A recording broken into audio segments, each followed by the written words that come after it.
Pronto, tá gravando. Rômulo, bom dia. Bom dia. Estamos hoje aqui então fazendo o que eu estou chamando de o esquenta do Sularoma, que é esse bate-papo com os palestrantes que estarão integrando esse que vai ser o primeiro encontro sul-brasileiro de aromaterapeutas, que vai acontecer do dia 31 de agosto ao dia 2 de setembro aqui em Curitiba. Então, Rômulo, você vai integrar duas mesas redondas, né? Na mesa redonda de produção de óleos essenciais, você vai ser o mediador, e você também vai participar da mesa redonda de linhas de pesquisas científicas com óleos essenciais. Então, para que a gente possa começar essa conversa, eu queria que você se apresentasse, contasse da sua história para a gente. Legal. Primeiramente, bom dia, Maíra. É um prazer estar aqui falando contigo. Eu já tenho uma caminhada aí nessa questão de óleos essenciais. Comecei a estudar os óleos essenciais um pouco tarde, né? Eu comecei primeiro a produzi-los, né? Eu sou farmacêutico de formação, né? Pelo IFPR aqui de Palmas. Sou cosmetólogo pela PUC do Paraná e agora eu estou fazendo mestrado em produção vegetal na Universidade Tecnológica Federal do Paraná, né? Então, assim, ali é pura pesquisa, a gente está cada vez mais se integrando de coisas que estão acontecendo aí ao redor do mundo, na questão de óleos essenciais e também não só de óleos essenciais, né? Um pouco também na questão de produtos naturais, né? Então, a minha formação é essa, né? E daí eu tive o prazer de conhecer a Maíra não lembro se foi em 2015, eu acho, 2016, mas eu fiz um curso Acho que bem foi legal. 2015, eu acho. É isso, 2015 foi o curso de saboaria natural e cremes e loções. E depois eu fiz o módulo 1 de aromaterapia também com a Maíra e assim, a minha cabeça começou a borbulhar de ideias e novas perspectivas na questão de óleos essenciais, porque eu tinha realmente muito essa questão da produção, né?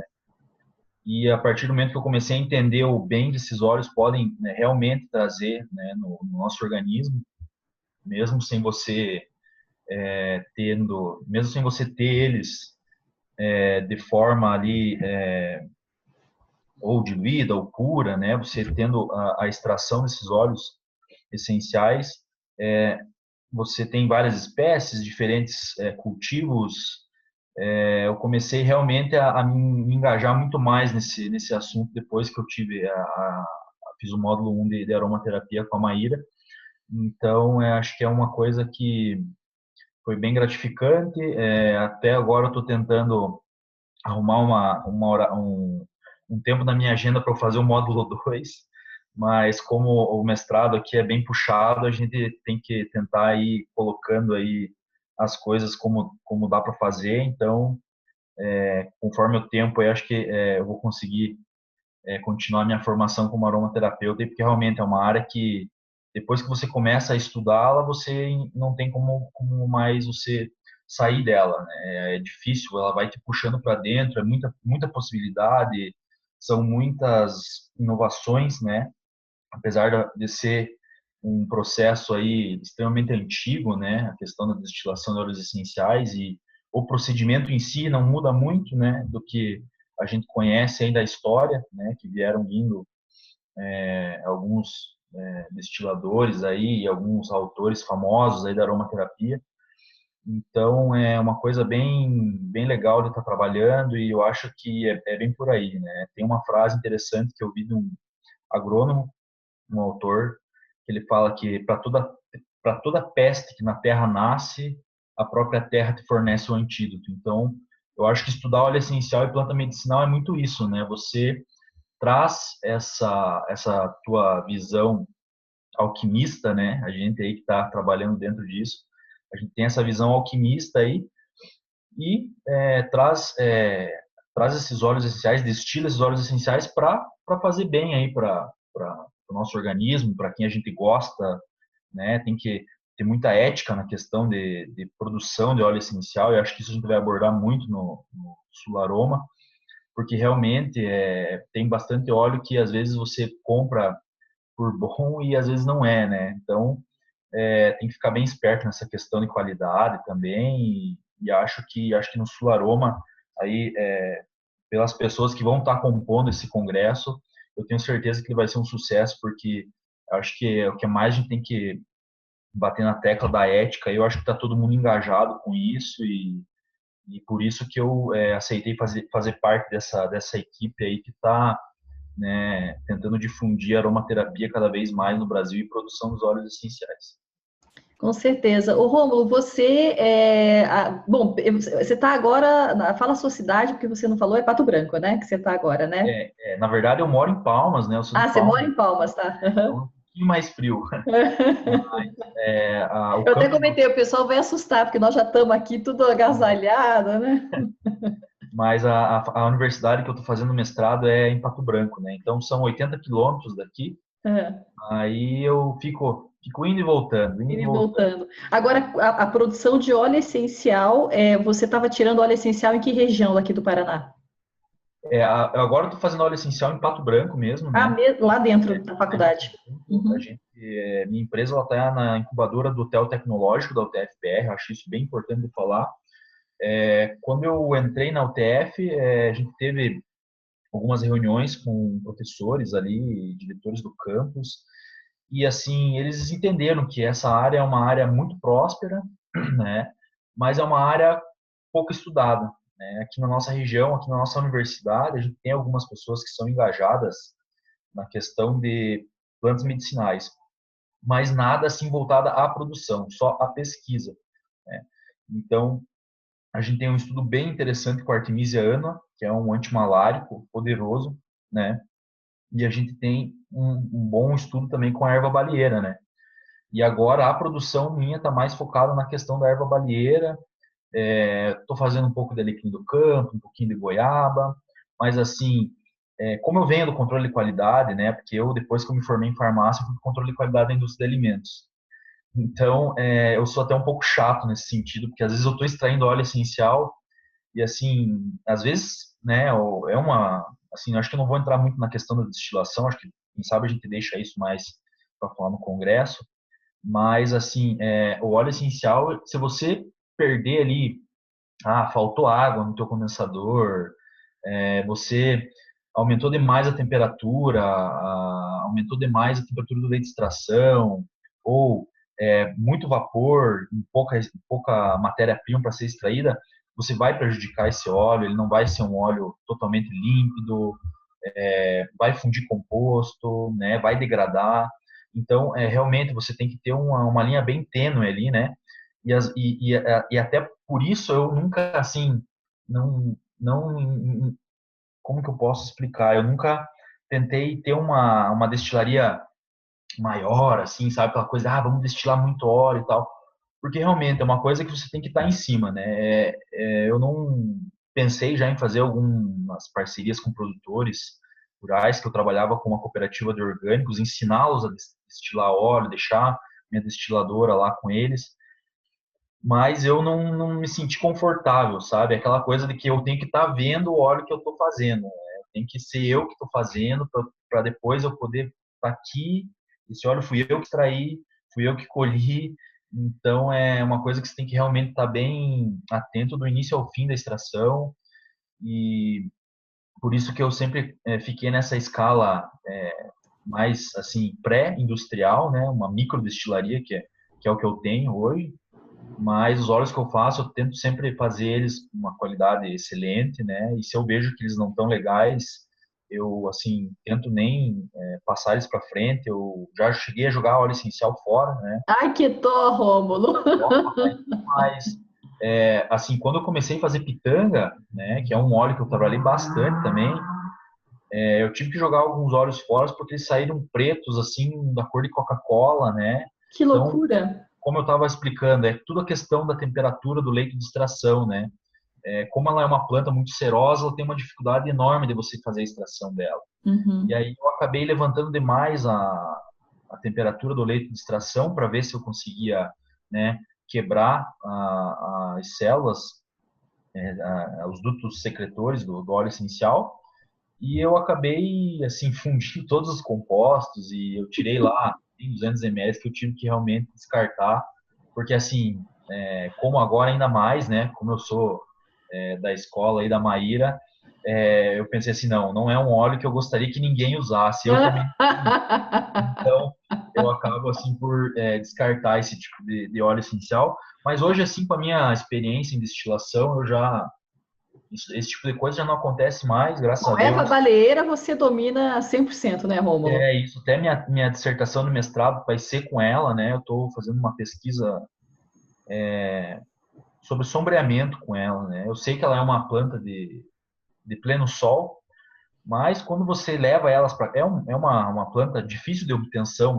Uma muda hoje de erva baleeira, você está pagando R$ 10 no mercado. Isso é caro, Rômulo? Desculpa, eu não tenho a menor noção. É caro, é bem É caro. caro. Se você for parar para pensar que uma muda, por exemplo, de pinos ou de eucalipto para plantio de madeira custa aí 40, 50 centavos, né? Uau! Nossa, sim, é Sim, muito caro. Você está é comprando muito caro, diamante. né? Exatamente. Então, o que que acontece? Às vezes você leva essa planta a campo e ela não suporta ali o clima que você está inserindo ela, ou né, condições climáticas ali específicas de alguma região que você está tentando botar um plantio, e realmente ela não suporta ali a temperatura, ou o sol muito severo também pode prejudicar ela.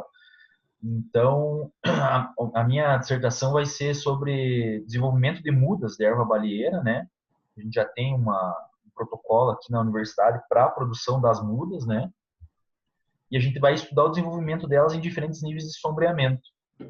Então, a gente vai sombrear elas de formas diferentes e vamos analisar ali quantidade de folhas que elas vão gerar, altura de caule, diâmetro de caule, né? É, quantidade de óleo essencial. Não vai ser tão importante nesse início, porque daí é claro que elas vão ter que se desenvolver no campo, né, numa segunda fase da pesquisa. Mas, assim, é interessante você entender a questão do sombreamento, se vai ter, por exemplo, variação de alfa-omuleno, de beta-caroteno, né, nela, ou até mesmo variação da quantidade de óleo essencial que ela está produzindo, né? Porque o que a gente sabe é que quando a planta está sombreada, ela precisa procurar o sol, né? Ela pensa assim, poxa, eu não estou conseguindo captar o sol. Aí ela pensa assim, eu preciso aumentar a minha área fotossintetizante, né? Então ela começa a desenvolver mais folhas, mais folhas. Então a massa vegetal dela é bem maior, porque ela Uhum, precisa buscar o sol, né? Mas às vezes essa massa vegetal é inerte, porque como ela não está sendo estressada, e o sol é um dos grandes vilões, entre aspas, uhum. porque sem ele a gente também não teria nada, né? Mas assim, tudo num certo ponto, né? Então a gente também vai estudar as espécies reativas de oxigênio aí, né, que são, até certo ponto, elas são interessantes para a planta, para o desenvolvimento da planta, mas até se passar de um certo ponto, ela já começa a ocorrer necrose, né, do tecido. Então, Como, assim, é uma como no questão. organismo humano, né? O estresse Exato, oxidativo, é, é né? um- é Uhum, uma, ela vai oxidar, né? Como a uhum, gente também tem várias espécies, várias enzimas oxidantes das nossas células, né? uhum. Então, assim, eu vivo falando que não tem muita diferença, sabe? A fisiologia humana para a fisiologia vegetal, a gente pensa em, poxa, né? É muito diferente. Assim, o mecanismo básico que envolve as duas, assim, é bem similar, sabe? Uhum. A gente tem envelhecimento, as plantas têm envelhecimento também, então é bem interessante essa parte e eu sinto bem grato por estar podendo ter esse tipo ter essa oportunidade de estar dentro de uma universidade que, assim, eu senti um, um vácuo enorme nessa área de plantas, assim, né, do desenvolvimento delas, né, nutrição, estresse, sabe? Desculpa, o teu mestrado hoje está na agricultura, está na engenharia agrícola que fala, né? Agronômica, como é que fala? Engenharia agronômica, A né? engenharia agronômica, né? O farmacêutico na engenharia agronômica. Isso, e isso é uma coisa muito interessante de falar, né? Que às vezes as pessoas não entendem, até mesmo na universidade que eu tô ali, a gente às vezes a gente está sempre dando aula ali, né? Porque mestrado você sai pronto para dar aula também em universidade. Então, assim, você muito mais fala do que você escuta, né? No mestrado. Claro que os professores estão sempre ali te auxiliando, te tirando dúvidas, ou às vezes você, né? não está ali com o doutor te dando aula dentro da sala. Os caras aqui em Pato Branco são profissionais excelentes, assim. Todos fizeram doutorado fora, pós-doutorado fora, Israel, Itália, Estados Unidos. Então, assim, eles têm uma visão de mundo muito boa, né? Nessa questão, assim, que eu digo, é muito aberta a visão deles, né? Então, assim, eles estão sempre ali pegando no teu pé, ó, Romo, você falou aqui, não é bem assim, ó, veja, pesquise mais, né, aqui e acolá. Então, assim, é bem interessante isso e acaba dando uma, assim, uma visão para a gente um pouco melhor, né, sobre essa questão do macro, né, porque antes eu ficava muito preocupado com o negócio de óleo essencial, né, às vezes eu falava, poxa, mas eu vou investir o meu dinheiro em óleo aqui, mas, né, o Brasil ainda não tem essa cultura de uso e será que vale a pena, não vale?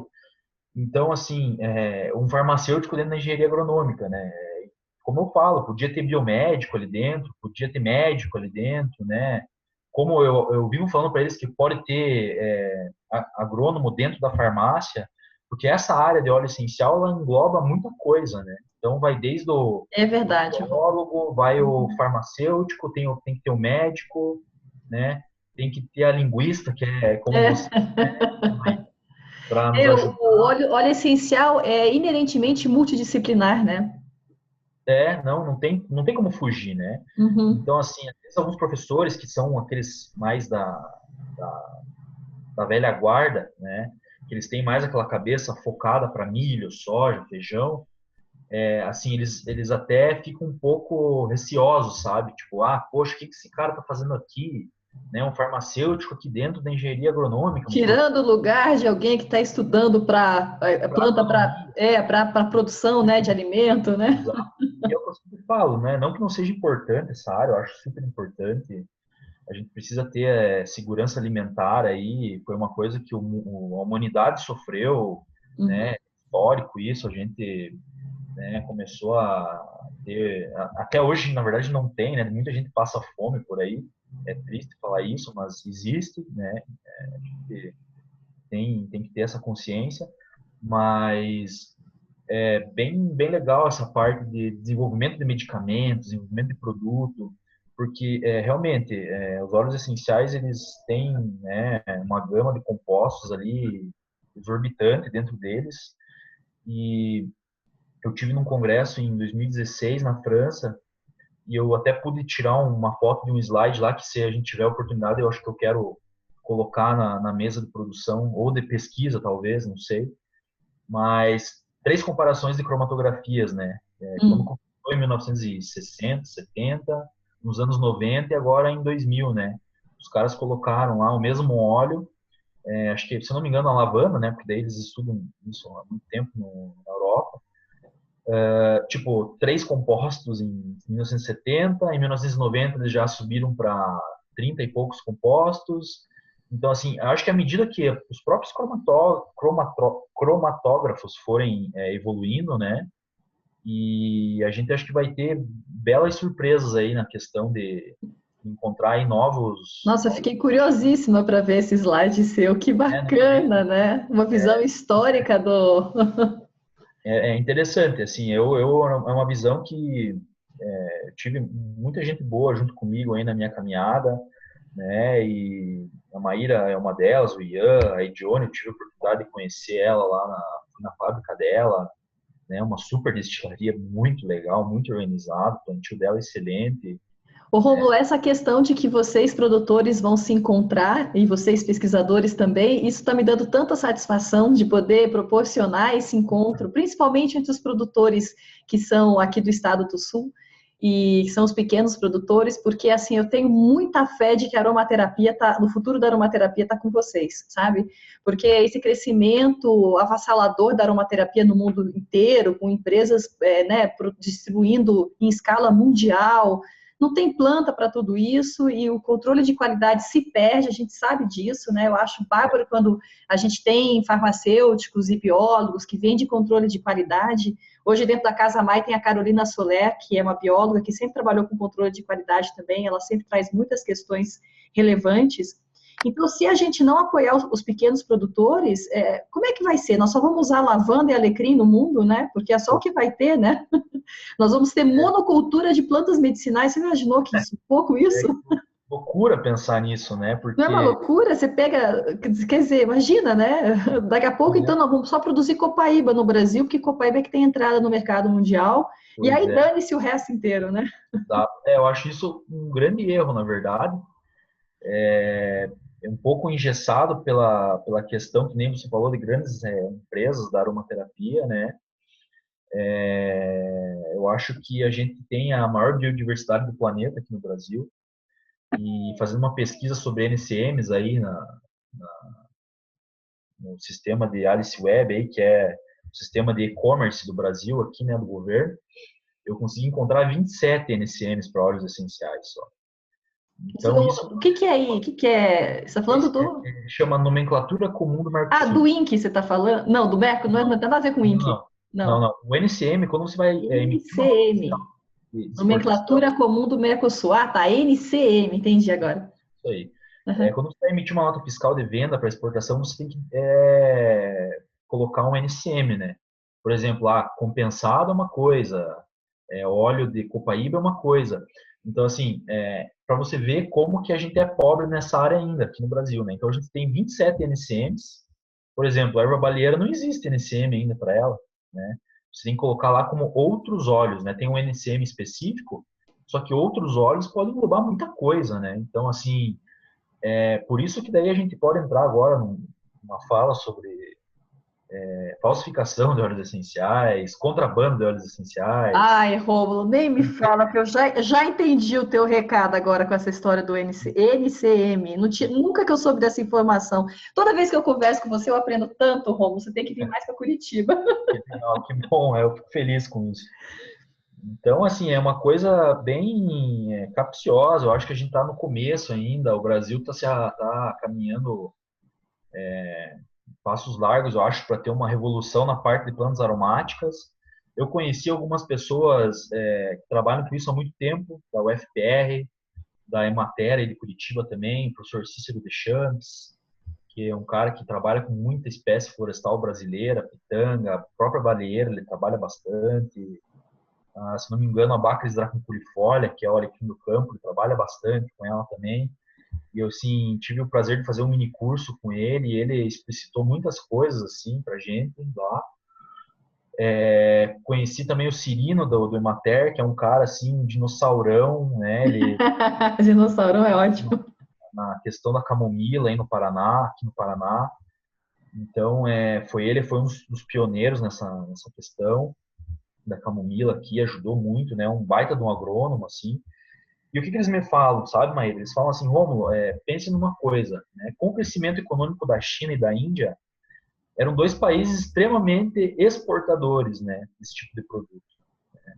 E hoje, com essa questão da evolução econômica dos países, eles começaram a consumir os produtos que eles fazem lá, né? Ao invés de ganhar só, assim, exportar para fazer dinheiro, para fazer a economia rodar, agora, como eles estão com a economia já mais consolidada, eles estão começando a utilizar óleos essenciais lá, né? Então, Uhum. uma grande parte do que eles estão produzindo está ficando no país deles, né? Para, assim, finalidades As que a mais gente já diversas, conhece, né? né? Diversas, tanto para parte cosmética, como para aromaterapia, como para medicina tradicional, que, assim, a China, né, que foi que teve um início nisso, né? A gente aprende muito com os chineses nessa questão de plantas medicinais ainda até hoje.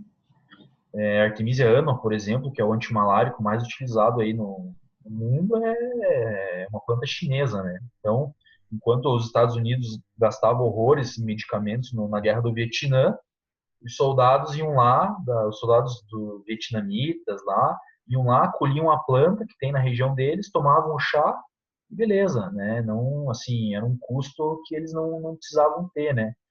Então, assim, eu acho que eles me deram uma boa explanada sobre a importância do Brasil nesse negócio futuramente, sabe? Então, assim, só que daí a gente entra e a gente vê, por exemplo, a gente tem 27 NCMs, né, no Brasil. Então, e se Você você lembra for, alguns? Você lembra alguns de cabeça? Quem que olha, hortelã, né, daí é. tem lá hortelã, menta piperita, por exemplo. Daí Que o lá, Brasil nem exporta mais, né? Ou é, exporta ainda? não, foi muito forte no passado, ali na região de Foz do Sul, né? Eu Aham. acho que migraram mais para o Paraguai, parece que teve uma peste bem severa ali, eles tiveram que parar. Isso anos o quê? 80 por aí? Eu acho que foi 70, 80. 70, 80, entendi. Então a gente tem ali, você vai procurar os NCMs, Sassafrás, tem também, que Uhum. mais? Paíba, eu acho E que é o também não NCM. exporta mais, né? Pois é, o Sassafrás acho que foi que parou também, né? Aham. Então, assim, Candeia possivelmente tenha. Candeia, tem Candeia bastante isso. Então, assim, mas agora se você for parar para pensar na biodiversidade brasileira, não é né? nada.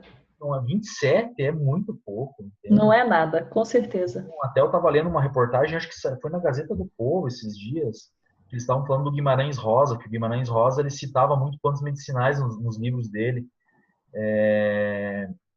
Grande Sertão Veredas, eu acho, que ele fala sobre algumas plantas medicinais e tal, né? Tipo assim, já mostrando o uso tradicional, sabe, de algumas plantas, só que daí eles até estavam falando que ele sendo brasileiro e conhecedor, né, um cara extremamente inteligente, um escritor super assim sensível para a questão da literatura, ele acabou até citando algumas plantas que eram exóticas, que não eram nativas. Então, eles falam assim que a confusão que existe, né, nessa questão de exótica, nativa, acho que a gente começa por aí, né?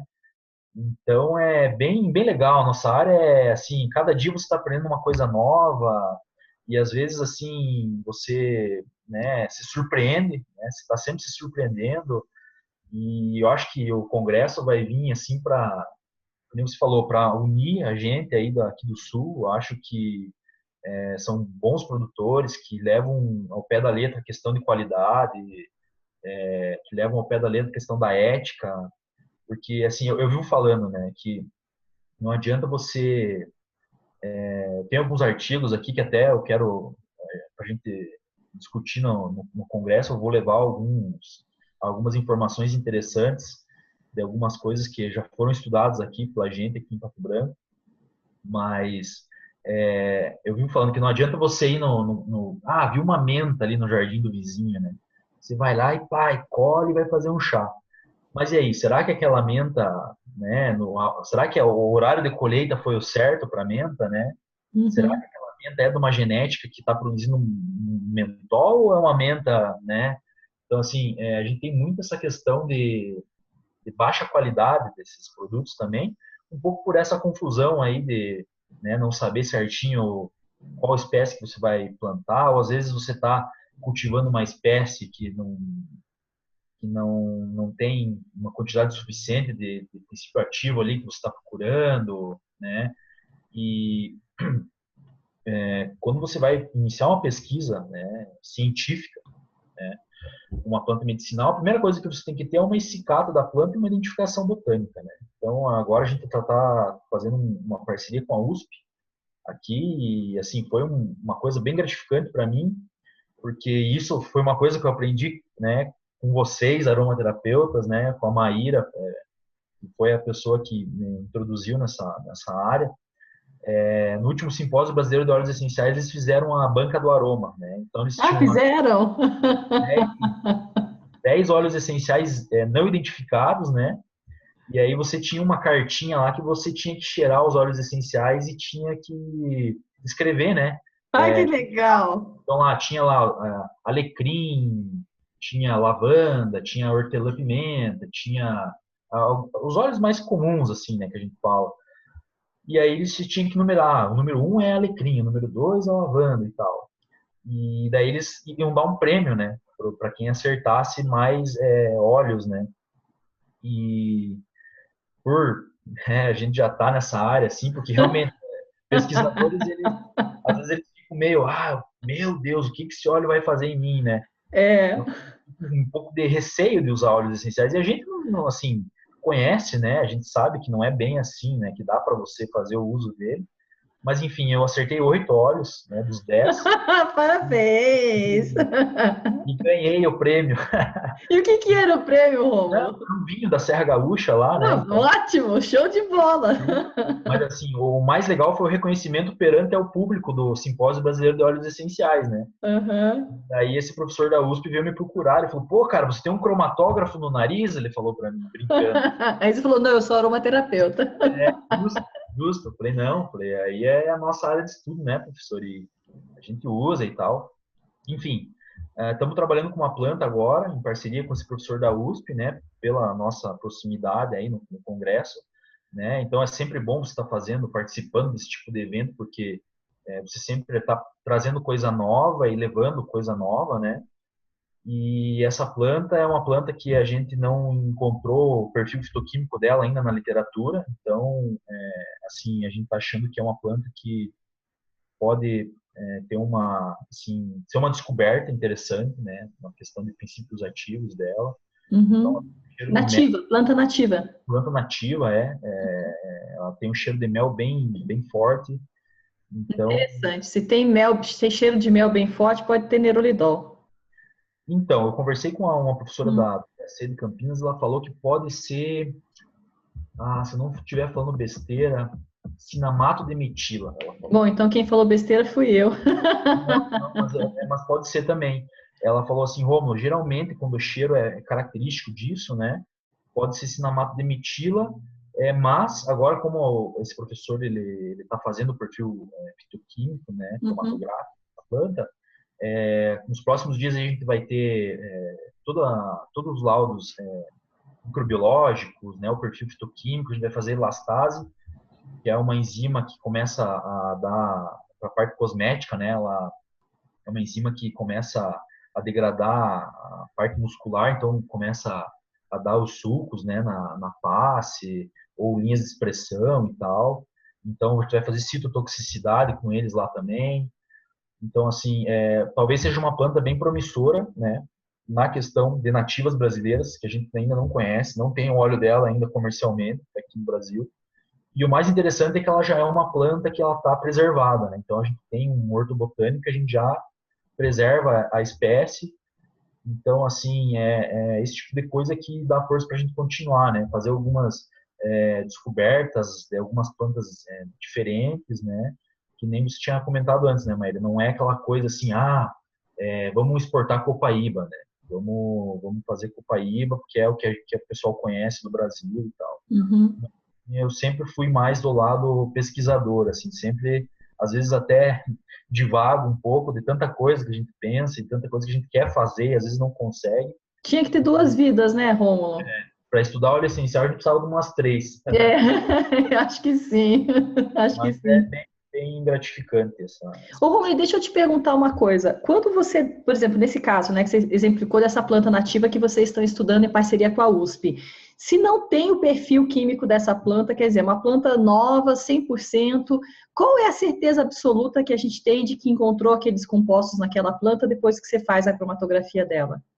Porque tem, às vezes, molécula que nem nunca apareceu em estudo nenhum, né, extraída de Pois fonte é, natural, né? pois é. Deve dar Então, uma insegurança danada isso, não dá? dá. Na verdade, quando eu comecei a pesquisar ela, eu primeiro tinha feito uma proposta para o pessoal do IAC de Campinas, né? E o IAC de Campinas falou, Romo, como não tem perfil dela, né, a gente prefere não fazer, porque dá um trabalho danado, porque assim, beleza, 80% das moléculas podem ser já moléculas que já tem na literatura, né? Então, o que eles fazem? Depois que eles injetam a amostra no cromatógrafo, eles comparam com a biblioteca NIST, né? Eles chamam de biblioteca NIST, que é um software acoplado no aparelho, e daí eles têm lá vários parâmetros que dizem lá índice de retenção, né, a velocidade da evaporação do composto, e a partir dessas informações, eles pegam já essa biblioteca NIST e comparam com o que já tem na literatura. É claro que alguns picos lá, né, que saem no cromatógrafo, são desconhecidos, mas aí é uma questão de investigação científica, né? eles vão ter que ver por peso molecular, estrutura, né? Então, assim, é um trabalhão muito difícil. E esse professor da USP, ele ficou interessado justamente por não ter o perfil dela. Porque o que ele faz? Ele elucida, É né? daqueles doidos, então, que adora E, descobrir o que está todo mundo fugindo, exatamente, né? exatamente. Ele falou assim, Rômulo, não me venha com planta que todo mundo já está batido, não me venha com copaíba, ele falou para mim, né? Não me venha com a própria pitanga. Ele falou, cara, a pitanga, tipo, agora tá no spotlight, né? Tá todo mundo, né, focando nela, pitanga e tal. Realmente, tem cruzereno que é um baita de um princípio ativo ali que dá para ser usado contra câncer, né? Então, é um baita de um princípio ativo. Só que o Romulo já é uma coisa que muita gente está estudando, né? Uhum. Coisas novas. E quando eu, né, mandei a escicata que eu tinha dessa planta para ele, foi engraçado, porque ele demorou tipo 5 minutos para me responder. Me manda o óleo, porque não vi nada, não tem nada. Eu O quero homem ver. ficou doido. Então, assim, e foi até engraçado, porque depois que eu voltei do congresso, eu fui ver o currículo Lattes dele, né? Porque o currículo Lattes tá tudo que você fez na tua vida, tá lá, né? A questão científica e acadêmica. E aí ele fez o doc dele, o pós-doc em Utrecht, na Holanda, né? Num centro de pesquisa de produtos naturais lá. E, tipo assim, ele tem mais de 200 artigos científicos publicados, assim, sabe? Capítulo de livro. Eu falei, poxa, tipo assim, eu não imaginava, né, pela humildade dele, pelo jeito que ele me tratou, por a gente tá começando na área científica e acadêmica, né? Mas, assim, o jeito, sabe, a sensibilidade dele para comigo e tal, eu não imaginava que ele tinha um conhecimento tão grande nessa questão né, de elucidação de estrutural, de compostos químicos naturais. Então ele assim, ele ficou tentado justamente pela questão de não ter o perfil cromatográfico da planta, né? Então até agora eu tô quebrando a cabeça para ver se eu acho mais alguma coisa para mandar para ele. E, ele se animou, sabe? Ele ficou bem interessado. Mas é isso aí. Acho que pesquisa vai muito disso. Daí a gente fica flutuando, né? Ah, vamos produzir baleira para ser o sustento, né? Ou uma goiaba, ou uma pitanga. E nesse meio Sim, para tempo a gente poder gerar o caixa, né? Para poder fazer o fluxo de caixa, né? tá, Porque você precisa tá, disso, né? exatamente. E fora isso a gente vai pesquisando e assim, uma coisa que eu nunca tinha imaginado, né? Quando eu saí da faculdade de farmácia, eu nunca imaginei que eu ia dar aula, né? E eu pensava assim comigo, nunca mais vou estudar. E depois que eu conheci o óleo essencial, foi uma coisa assim que mudou completamente a minha vida, porque hoje eu dou palestra, né? Eu estou dando aula aqui como discente no mestrado, né? Porque eu não sou docente ainda, né? Eu sou discente, então você tem que fazer estágio de docência aqui na universidade. Então é bem interessante isso, mudou completamente minha vida e óleo essencial, assim, às vezes você desanima um pouquinho, porque você pensa, poxa, mas eu não estou ganhando tudo né, que eu queria, mas assim, ao mesmo tempo, te dá aquele aperto no coração que você fala assim, não, mas eu não vou conseguir parar de fazer isso, né, não quero fazer outra coisa. Então a gente sempre fica nessa linha tênue aí né, se ficar o bicho pega, se correr o bicho come, É verdade. tá sempre levando em É frente. verdade. E eu acho que o produtor sente esse dilema, talvez até de uma maneira muito mais significativa, né, Rômulo? Porque o produtor, ele tem aquela paixão pelo campo, né? Normalmente o produtor, ele não se vê fora do campo, fora desse contato diário com as plantas, a destilação e tudo mais. E, por outro lado, ele é o elo que é menos remunerado, né, com o produto que ele vende, né? É assim na parte da alimentação e é assim também na parte das plantas medicinais, a gente sabe. Então, eu vejo que o produtor, em algum momento, ele se vê diante daquele dilema dele próprio estar distribuindo para o consumidor, mas quando ele tira a expertise dele de produtor rural e joga a expertise dele dentro do varejo, né, dentro de uma administração, são áreas completamente diferentes e a gente sabe que a área do varejo, ela demanda muito também, tanto quanto a área de produção. Então você fica com é como se você ficasse com duas cabeças assim, meio descobertas, né? Um chapéu só, porque você só é uma pessoa, tendo que se virar como varejista, distribuidor e tendo que se virar como produtor rural.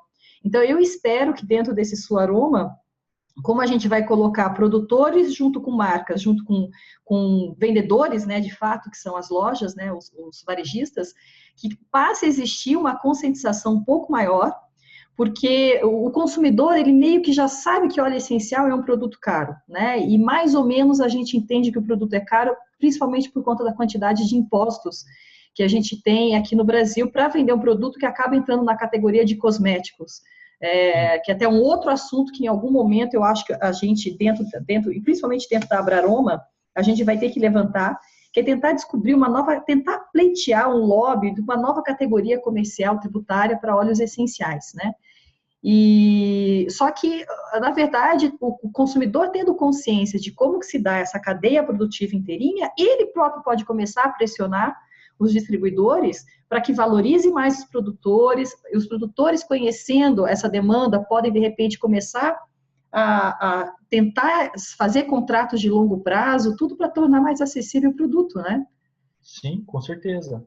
Que se a gente Assim, ainda lembra dos produtores que ainda estão fazendo uma produção orgânica, né, Rômulo? Mais complicado ainda é isso, né? Ou então, exato, sistema exatamente. agroflorestal, que é onde deveria estar o óleo essencial, né? Porque fazer óleo essencial de cultivo com agrotóxico é uma tremenda de uma sacanagem, né? Dose.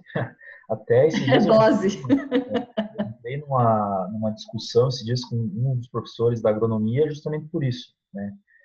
Eu fui apresentar o meu projeto para ele, em seminários lá, que é uma matéria que é obrigatória para você fazer aqui no mestrado. E eu falei, não, que a gente, né, para fazer óleo essencial, tem que ser o cultivo orgânico, tá, tá, tá. Aí eu vi que ele começou a anotar algumas coisas, assim, né, que ele estava me avaliando, né.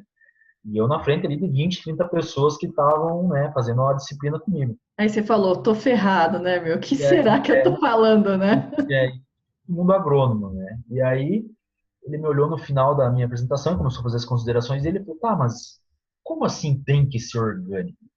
Como assim orgânico? Porque tem molécula de agrotóxico que você passa, em questão de horas ele está degradado, ele não existe mais na atmosfera. Daí eu olhei para ele e falei, bom, professor, falei, eu não é a minha área, né? Falei para ele, não vou discutir com o senhor, falei para ele, né? Se o senhor está me falando isso, falei, porém, óleo essencial é uma coisa assim que você está fazendo para você utilizar no corpo humano. Falei, os óleos que eu faço, né? Eu faço formulações para mim, para os meus familiares, para os meus amigos, né? Vendo para pessoas que confiam no óleo e tal. E assim, eu não me sinto confortável, falei para ele, em estar aplicando um agrotóxico em uma planta, que eu vou destilar essa planta, né? Para daí fazer um óleo essencial para ir para a pele de alguém. Falei, né? Eu acho assim meio surreal isso. Falei, como você bem comentou agora, Meire, na questão o meu sonho é ter uma agrofloresta mesmo, né? Você ter ali diversas espécies num ambiente que vai criar até um microclima, vão trazer mais, vai trazer ali a fauna, né? Só que daí se você começa a botar ali agrotóxico ali em cima, querendo ou não, você vai contaminar riacho, né? Você vai estar fazendo algum tipo de você vai estar prejudicando o meio ambiente de alguma forma, né?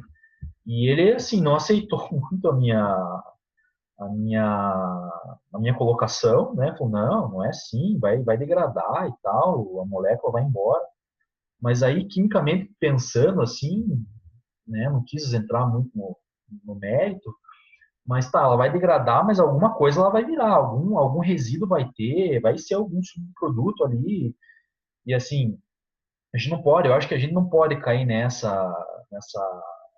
conto do vigário, verdade, de grandes empresas, né, que fazem comércio de agrotóxicos aí e vem dizer para a gente que não, em questão de horas vai degradar e não vai mais ter rastro no teu produto. Eu, assim, prefiro me certificar de que nas minhas plantas eu não vou precisar usar nenhum tipo de agrotóxico, né? Mesmo assim, eles falando isso. A questão já de fertilização, né, já é uma coisa assim, que em pequena quantidade você até consegue estar manejando uma adubação orgânica, né? Mas conforme você vai aumentando o teu plantio e vai expandindo, né, a tua produção, já é uma coisa um pouco mais complicada, porque realmente a terra tudo que você tira dela, você tem que repor para ela, né? A planta está consumindo ali magnésio, potássio, cálcio, né?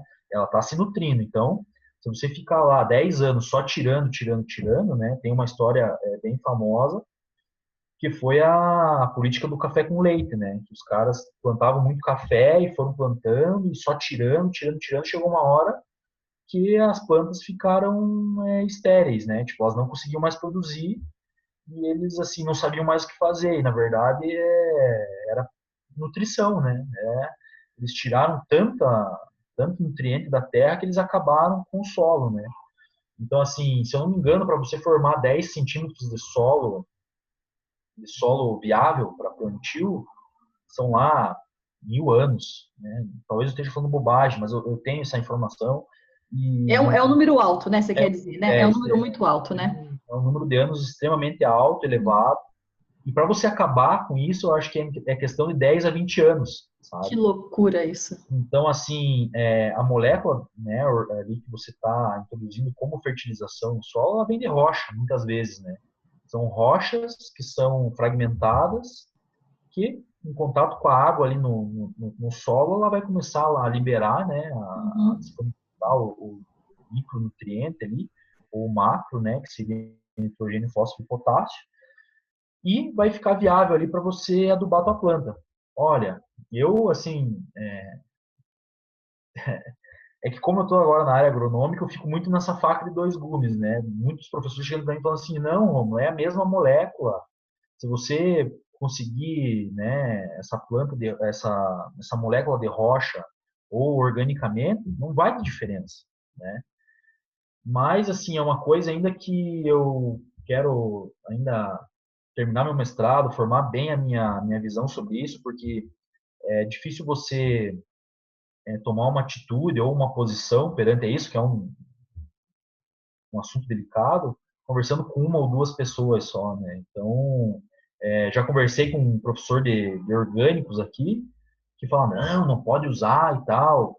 Algumas diretrizes de certificadoras, né, aqui do Brasil, também não permitem, né, que você use coisas de rocha, né, suplementos de rocha. Então, acho que vai muito da questão, assim, de ter bom senso também, saber de onde que está vindo aquele produto, né? E aí, pode ou não pode, né? É uma molécula realmente que vai vir de uma rocha que está lá debaixo do solo há quantos milhões de anos, né? E você só vai estar tirando de um lugar e colocando no outro. Tem algum tipo de processo químico, né? Para ela ficar disponível esse nutriente dessa rocha, né? Então, assim, vai muito de você também, sabe, pensar, né, no processo que é feito e tal. Mas, enfim, eu acho que essa questão de orgânicos aí é bem interessante e eu preconizo isso, né? Acho que depois que eu visitei a Idione também, me deu assim mais um ânimo para isso. Ela falou, Romulo, a gente faz um adubo aqui nosso mesmo, né? E que realmente funciona, é muito bom. Então acho que é possível. Mas conforme for aumentando demais a demanda para medicinais, eu acho que vai ser uma coisa que a gente vai ter que repensar aí, né? Que não vai dar para você ficar pegando o cocô das vaquinhas lá para, sei lá, adubar 1000 hectares de medicinais aí. É muito complexo tudo hoje em dia, né? Agora, o Rômulo, acho que você concorda comigo, né? Quando a gente começa a trabalhar com óleos essenciais na visão da aromaterapia, não estou falando na visão da farmácia, não estou falando na visão da agronomia, estou falando na visão da aromaterapia, é uma tomada de consciência muito grande, né? Muda bastante, Muda assim. muito, né? Como a gente olha para o mundo, quando a gente olha para as pessoas, para os animais, para o planeta, realmente é disruptivo, né? Essa Exato. tomada de consciência. Muda muito porque, assim, foi uma coisa bem interessante no meu caso, porque eu, assim, achava que o óleo essencial era tudo igual e quando eu comecei a trabalhar com óleo essencial, na nossa região aqui a gente tem indústrias, né, que fazem exportação de compensados. Então, eles fazem assim, o corte raso das florestas de pinos, né? Eles têm pinos eliote aqui, pinos teda. E daí, eu comecei a trabalhar com óleo essencial voltado para reaproveitamento de resíduos da indústria madeireira. Uhum. acículas, né, que ficavam expostas no campo, eu ia lá, coletava, né, fazia diferentes granulometrias para ver se o rendimento, se valia a pena, a composição química, fiz alguns testes microbiológicos em bactérias, fungos, né, para ver a viabilidade desse óleo, se ele realmente era um óleo ativo ou não era. E o trabalho não foi para frente por falta de incentivo aqui, a nossa região ainda, assim, eles querem fazer só uma coisa, eles não, né, acabam não querendo expandir os horizontes, assim, então parou.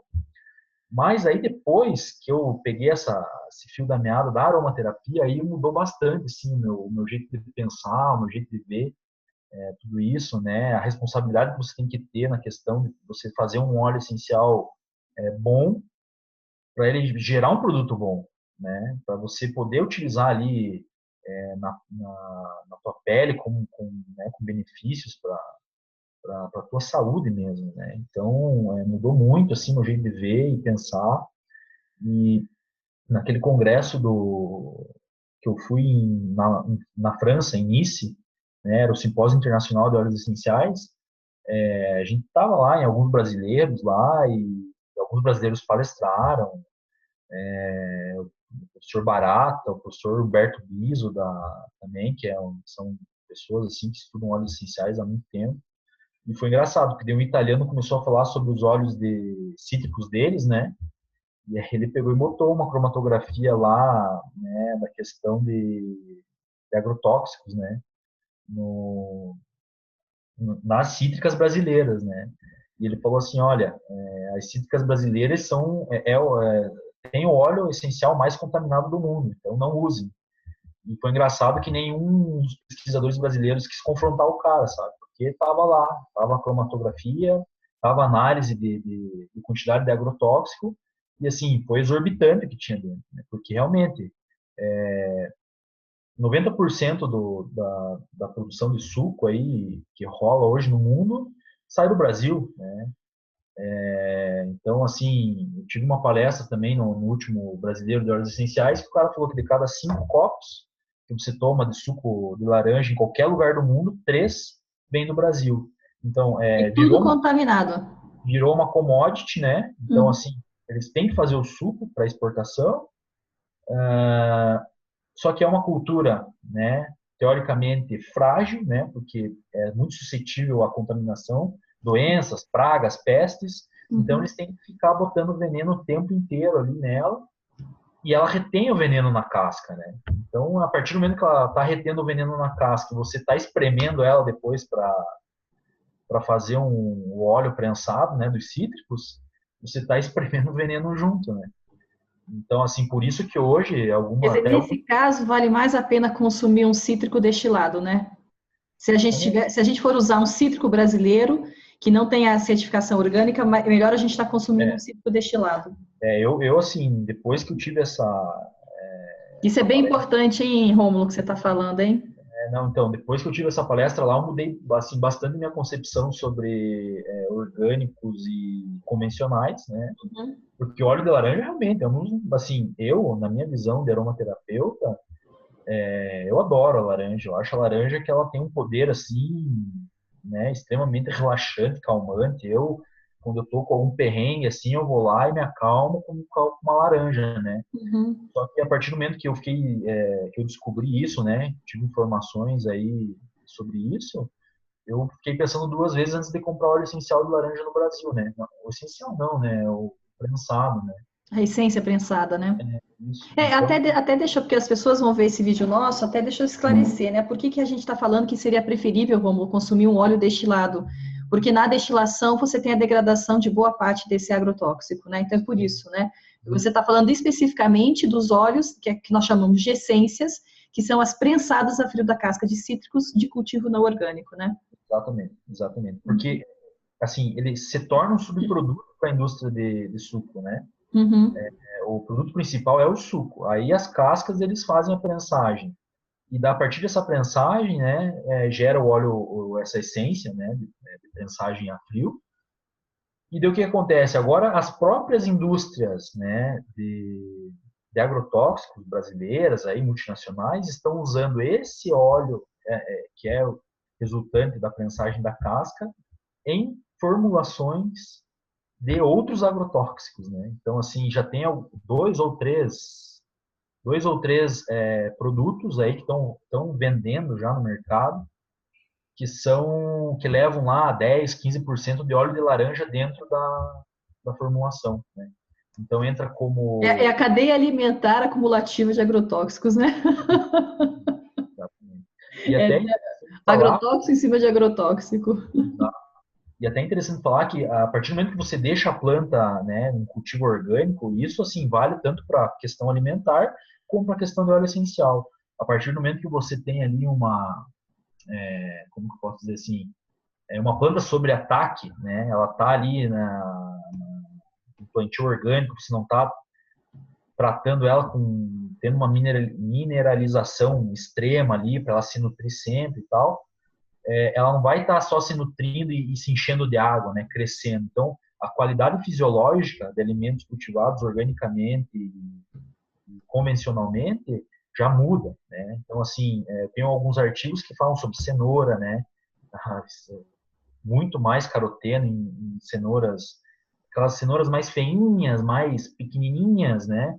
Que não tem tanto, puxa, o teor de caroteno lá em cima, contra uma Uhum. cenoura enorme lá.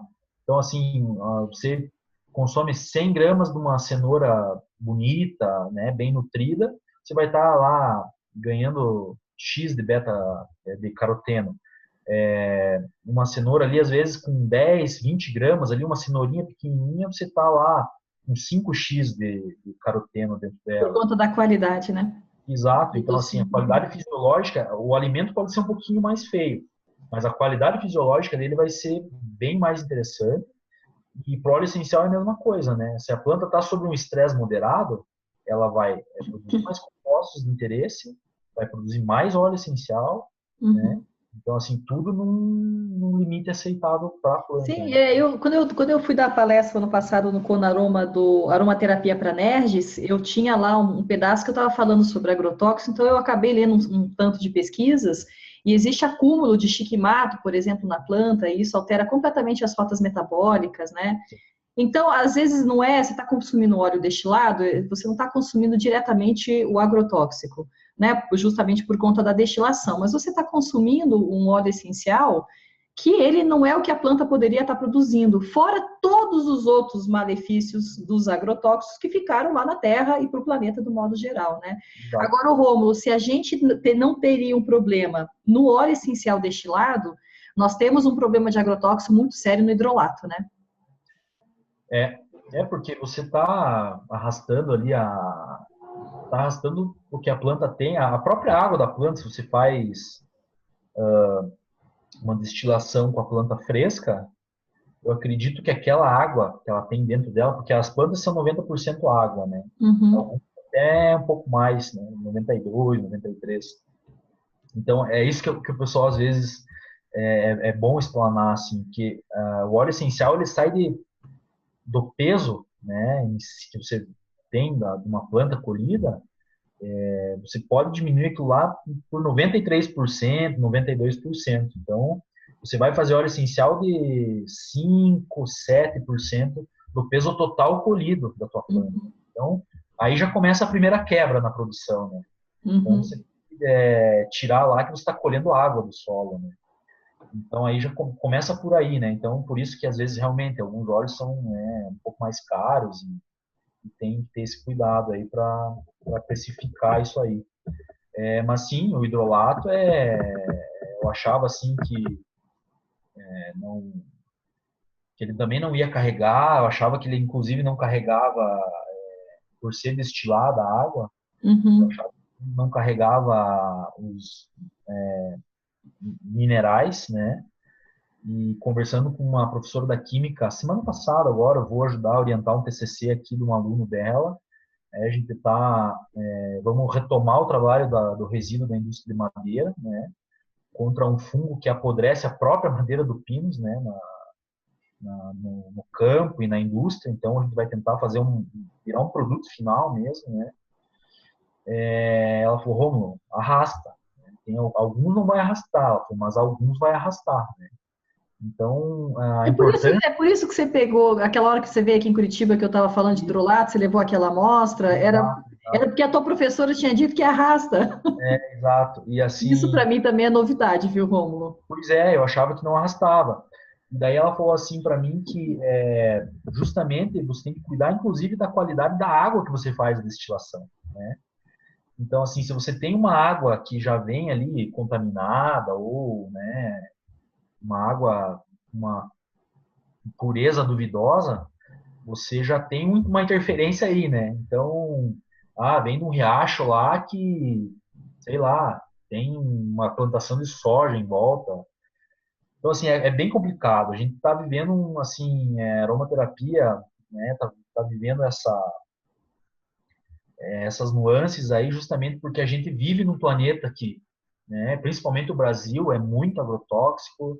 Às vezes você está na tua propriedade ali lutando para, né, para que isso não vire uma prática, mas às vezes a propriedade de cima está escorrendo veneno para tua propriedade, entende? E aí como é que faz, né? E aí, como é que a gente faz? Exato. Então a gente tem que ficar assim, tentar fazer a nossa parte. O hidrolato é uma questão assim interessante de ser estudada, né? Uhum. Já vamos lá usar água tratada e vamos ver se saiu que tipo de composto que tem nesse hidrolato, tem só resquício de óleo, tem resquício de agrotóxico, não tem. Poxa, usei uma água de mina lá da minha propriedade, mas o vizinho lá está usando tanto agrotóxico que contaminou a minha amostra, Tem ou mineral, não tem? mineral não tem, ou poxa, vamos fixamos uma metodologia para a água, né? Assim, vamos usar a mesma água, mas daí vamos pegar lá uma baleeira, uma pitanga, ou um hortelã, ou um alecrim, um, com adição de agrotóxicos e outro sem, né? Outro orgânico, e daí ver como que essa amostra se comporta, entende? Então, assim, pesquisa isso aí, eu acho que tem muita coisa para ser feita ainda, são muito mais perguntas do que respostas, né? E até a questão da mesa redonda de pesquisa, né, que foi levantada a questão sobre se aromaterapeutas conseguem, né, tabular Tabular os seus dados de dados, consultório, para ter tudo e tal. relevância. Uhum. Olha, eu acho que isso é uma questão assim bem também tudo que a gente está conversando hoje aqui são todas questões bem capciosas, né? Tem os dois lados.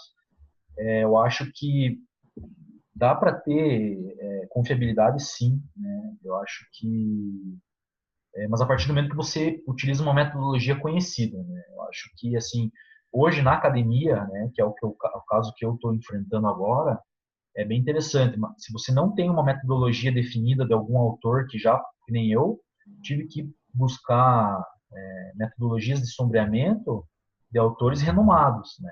Então, assim, Que se não, quer dizer, já bloqueia na própria metodologia, né? exatamente.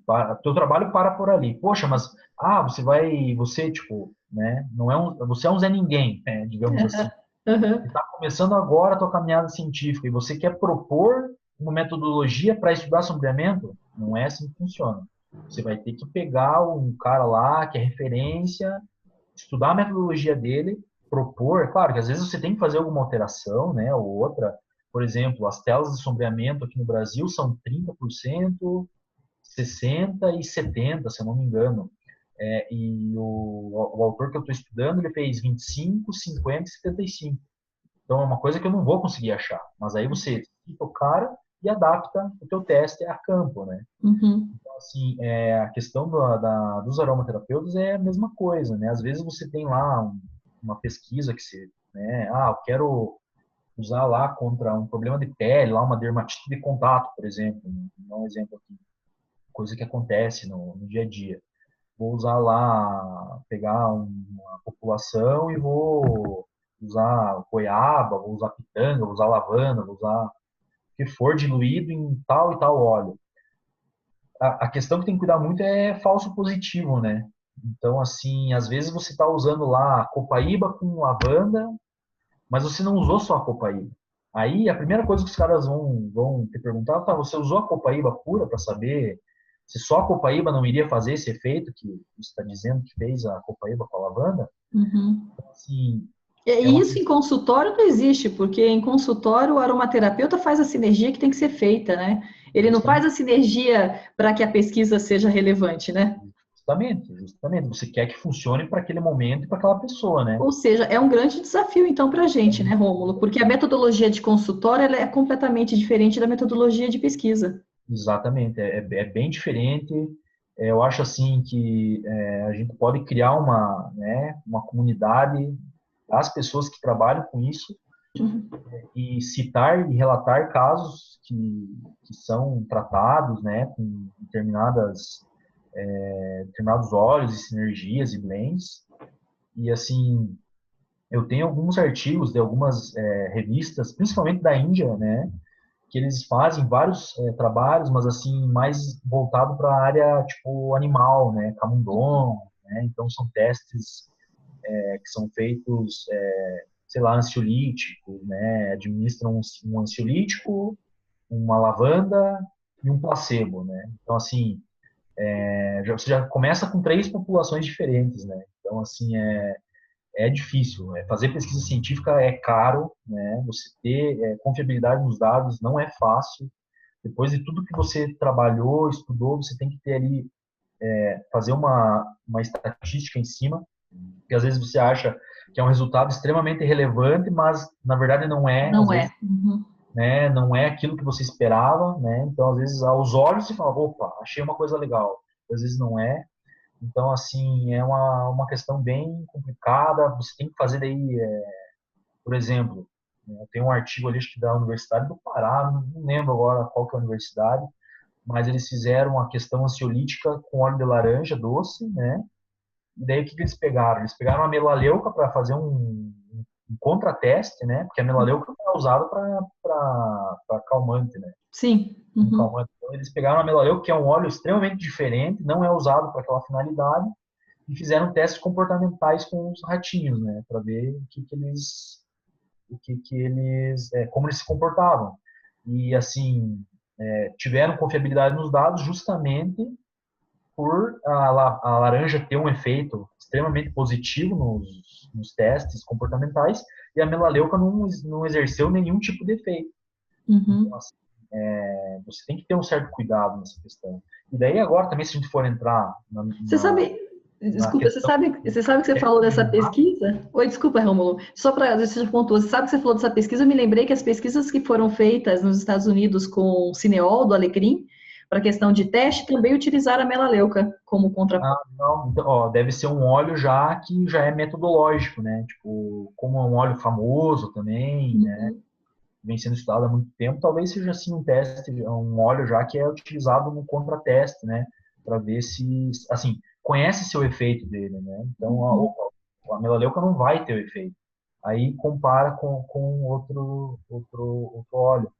Mas assim, também agora se a gente for entrar na questão de teste com animais, né, é outra coisa delicada também que eu acho assim, a gente vê cada barbárie aí, que é a questão dos cachorrinhos que soltaram lá, e uma empresa ali em São Paulo, acho que foi, não lembro, assim, lembro vagamente que eu vi alguma coisa na televisão. Eu acho que a pesquisa em si, científica, né, ela tem que evoluir, ela precisa evoluir, porque assim, cada dia que passa a gente está vendo aí infecção severa em hospitais, né, que às vezes não tem tratamento, você entra com diversos antibióticos e não tem o que fazer, Uhum. mas assim, eu acho que tem que ser minimalista nessa questão, né? Assim, poxa, tem que fazer um teste, você precisa realmente fazer esse teste, né? Você tem que fazer essa pesquisa, você pode poupar a vida desses bichinhos ou não, né? Então, mas eu acho que esse tipo de futilidade, assim, de teste para cosmético, sabe? Eu acho que isso tem que ser banido, assim, não pode ter, é uma questão bem humanitária, eu acho, já, tipo, assim, de a gente ter consciência do que está fazendo com os animais, né? Não eles com a gente, porque eles são, né, não pensam direito, né? São uns coitadinhos. Mas, assim, para a pesquisa evoluir, infelizmente, algumas pesquisas ainda vão ter que ser feitas, né? Então, assim, essa questão de camundongos aí em laboratório, eu acho que, assim, Ainda é o paradigma a ser vencido, né? eu acho que ainda, assim, tem os dois lados da moeda também, né? Como tudo tem, isso é outra coisa interessante que também acho que na mesa de pesquisa a gente vai poder abordar mais, assim. Sim, porque existe a questão da transposição desses resultados feitos em modelo animal, né, Rômulo, para humanos, porque as pesquisas, elas, quando o aromaterapia entrou no SUS, né, que o CFM se posicionou, dizendo que não existem evidências científicas, tal, em que pese existirem muitas evidências científicas, de certa maneira eles têm um pouco de razão, porque não há estudos clínicos com humanos, né? Porque, enfim, porque justamente você não passa na questão de ética. E aí a gente fica meio que refém de fazer essa transposição de modelo animal para modelo humano, e quando a gente está falando de aromaterapia, dá uma diferença brutal, né? Porque você está mudando completamente o conjunto enzimático, né? E tudo mais. Não é só fazer uma regrinha de 3 de peso corporal, né? Tá. E assim, mudou a composição do óleo, muda tudo, né? Tem Tudo, tudo. mais, como você falou ali, tem mais cineol no alecrim, tem menos, né? Já começa Pronto. por aí, né? E assim, eu até fiquei um pouco triste com a nota que eles soltaram e a Gazeta do Povo largou uma reportagem sobre isso também, dando Muito voz pesada, né? Muito pesada. pesada e até quando eu estava lendo, eles citam todas as práticas que foram incorporadas no SUS como métodos que envolviam placebos, né? Aí eu fiquei pensando, falei, poxa, eu quero ter o prazer de encontrar o presidente do CFM aí e dar um vidro de 10 ml de carqueja para ele tomar, de óleo E ver essencial, se... e ver se é placebo. Mas eu acho que isso não vai acontecer, né? Porque ele também não vai ter coragem de tomar, eu acho. Não. Mas não é placebo, né? A Pode gente só sabe, passar na pele, ele de repente derrama uns 10 ml na pele dele para ele ver se é placebo. Já dá um bom efeito, né? e ainda mais a carqueja, né? Eu tive algumas experiências bem estranhas com a carqueja, porque é um óleo realmente bem forte. O que que é princípio ativo de carqueja no óleo? Eu acho que eles chamam de carquejol, né? Carquejol, mas é um fenol? E eu não lembro o que ele é. É. Assim, eu acabei não estudando Ó. muito ele, mas Eu assim, nunca vi óleo de carqueja, mas assim, pela planta você já fica imaginando, né? extremamente forte. E eu fiz uma alíquota uma vez para É. uma nossa região aqui, né? E tem muita carqueja aqui. E daí eu sabia que ela era aromática e tal, eu falei, vou extrair o óleo dela. Aí destilei ali, eu acho que 100 quilos de carqueja, deu 40, 50 ml, assim. E daí, né, sabendo da questão diurética, né, que é usada, e emagrecedor e tal, falei, vou tomar uma gota, só para ver o O que que rola? Ai, ai, ai, ai, ai. Não tomo mais. Eu me intoxiquei, fiquei 2 dias assim meio mal, tendo que tomar muita água. E foi. Nossa, Rô, vocês são doidos, meu. Vocês fazem. Não, produtor faz. Eu Eu falo, sei eu de uma sou doido história. dos olhos. Não, vocês são tudo doido. Eu sei de uma história também que o Fábio conta que ele queria ver da pindaíba, né? Testar a questão se realmente era analgésico e tal. E aí ele meio que pensou assim, quantas gotas que ele deveria tomar para poder parecer com um analgésico de farmácia. Então, bom, aí deu lá um tanto que era alguma coisa um pouco mais do que o ml, e ele tomou e também que ele ficou assim. Eu falei, gente, vocês são tudo doido.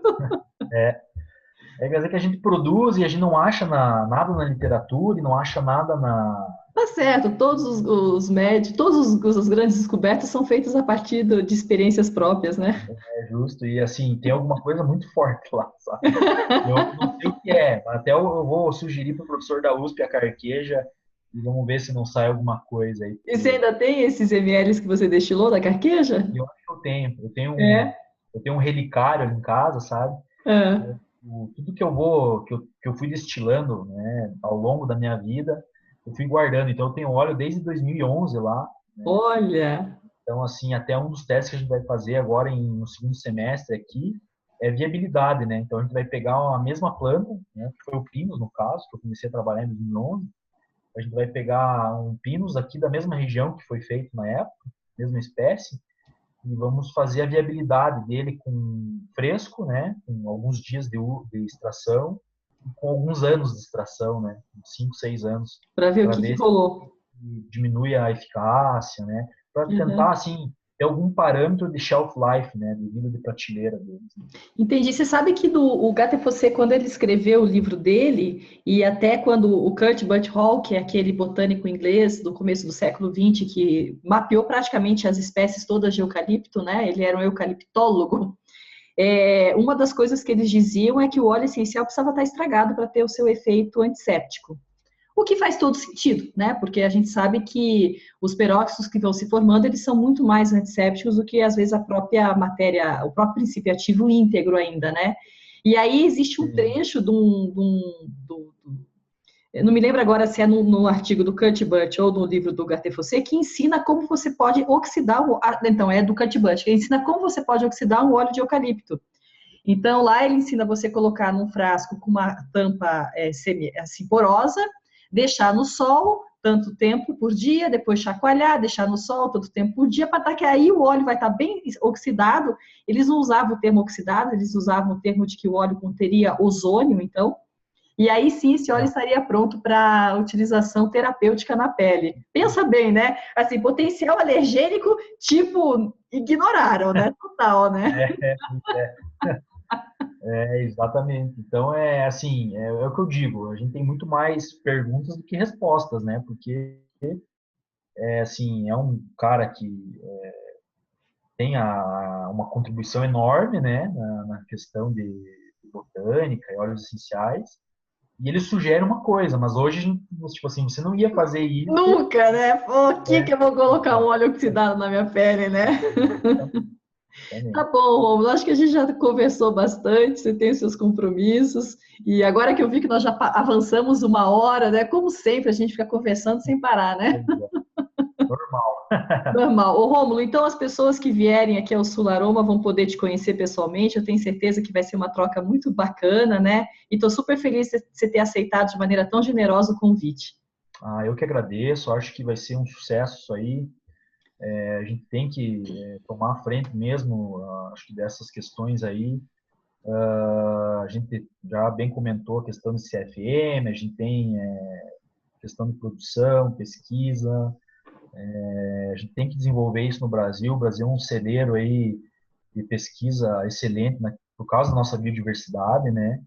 E quanto mais gente a gente tiver aí trazendo para essa área, eu acho que a gente vai poder, já que a gente não tem 3 vidas ou 2 vidas, a gente vai poder aí pelo menos viver essa e assim ficar tranquilo e saber que a gente fez um bom trabalho.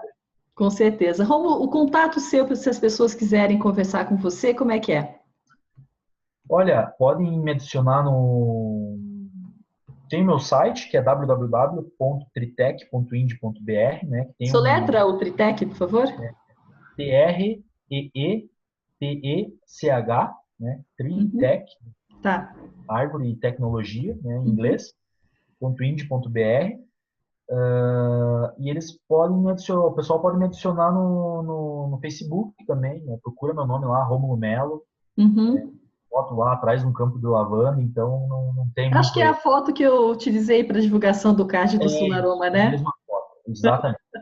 Então, quem quiser Maravilha. aí pode me adicionar, aí a gente está aberto a ajudar o pessoal que está começando, questão de pesquisa, eu ajudo a orientar bastante gente, né, bastante universitários aí que estão terminando o curso e querem trabalhar com óleo essencial para fazer o trabalho de conclusão. Então, a gente E já essa tem um. molecada tá vindo de qual área de graduação, Rômulo? Olha, eu estou pegando um pouco de tudo aqui, sabe, Maíra? É? Agrônomos, estou pegando químicos, engenheiros florestais, farmacêuticos, Uhum. sabe? Eu acho ainda que está faltando um pouquinho da parte dos enfermeiros ainda, sabe? Migrarem um pouco, entenderem um pouco melhor o que acontece, porque realmente são eles que têm os cuidados, né, com os pacientes. Então, Uhum. acho que aí é uma questão bem interessante de jogar na questão de metodológica para tabular resultado, né? Porque eu acho que daí a enfermagem deve ter já metodologias com algum tipo de medicamento, com algum tipo que Sim. você pode talvez trocar, né, o princípio ativo comercial e estar usando um óleo essencial, uns cuidados, por exemplo, para limpar feridas, né?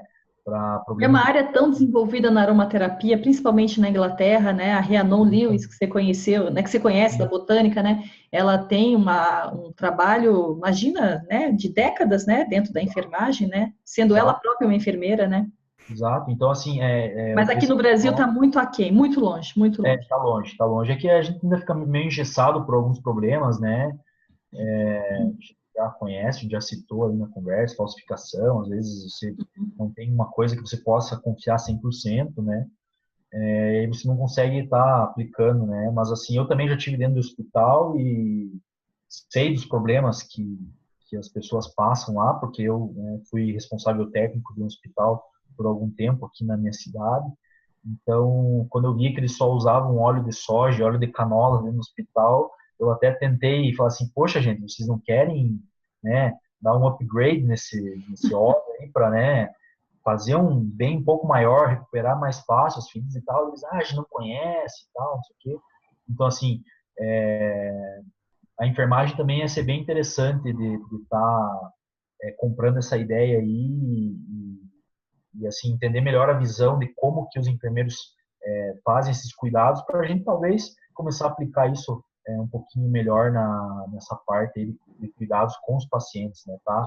Colocando a aromaterapia um pouco mais presente nessa questão para eles se recuperarem mais fácil. Ótima lembrança, Rômulo. Vou anotar, de repente, para o Sularoma de 2020, a gente dá um foco na enfermagem. Legal. Tá bom? Valeu. Rômulo, Obrigado, Marina. obrigadíssimo, então, e até agosto. Valeu. Até lá. Um beijo, tchau, tchau. Beijão. Tchau.